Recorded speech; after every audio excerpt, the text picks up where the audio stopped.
Hi guys, welcome to my channel. நான் வளர்க்குற birds எல்லாம் உங்களுக்கு காட்ட போகிறேன். நான் இது எப்படி ஸ்டார்ட் பண்ணேன், டெய்லி நான் என்ன ஃபீட் பண்ணுறேன் எல்லாமே அப்கமிங் வீடியோவில் சொல்கிறேன். ஜஸ்ட் என்கிட்ட இருக்க பேர்ட்ஸ் கலெக்ஷன் மட்டும் பாருங்கள்.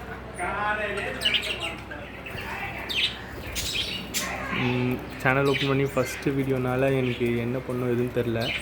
ஃபோனில் டைரெக்டாக ரெக்கார்ட் பண்ணி வீடியோ போஸ்ட் பண்ணிருக்கேன். ஹாய் கைஸ், பிடிச்சிருந்தா லைக் பண்ணுங்கள், பிடிக்கலனா டிஸ்லைக் பண்ணுங்கள். இன்னும் அப்டேட்ஸ் வேணும்னா சப்ஸ்கிரைப் பண்ணுங்கள்.